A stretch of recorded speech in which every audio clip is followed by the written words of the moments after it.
Bayangkan jika anda dapat memiliki sebuah rumah semedi 2 tingkat yang besar macam ni. Lokasi di hadapan padang permainan, kawasan pula gated, tengoklah jalan dia eksklusif. Nak ke taman pun melalui jalan asing untuk ke rumah. Memang tenang. Petang-petang nak lepak tepi tasik pun boleh.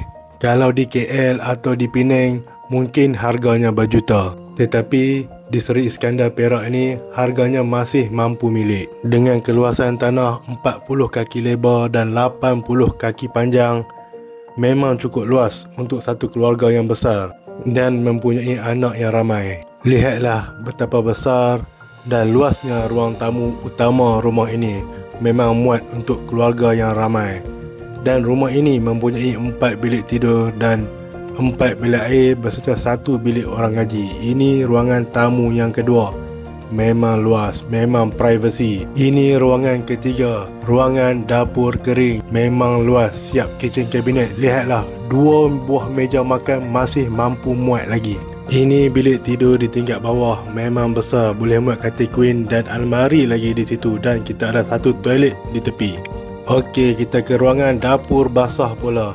Siap juga dengan kitchen cabinet, memang selesa. Ada 1 bilik kecil di sini, boleh buat store ataupun bilik orang gaji. Ini sahaja di tingkat bawah. Anda rasa dengan harga 500,000 mahal tak dengan rumah semedi 2 tingkat yang super besar ini?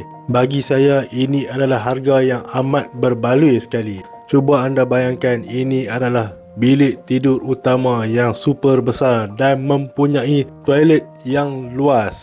Ini adalah pemandangan luar dari balkoni bilik tidur utama rumah anda.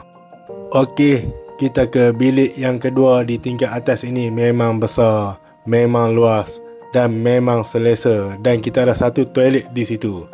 Ini adalah bilik tidur yang ketiga di tingkat atas.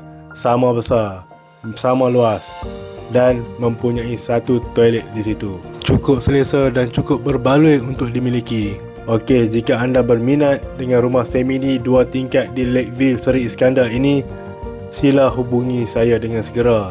Sementara ianya masih ada lagi. Sekian, terima kasih.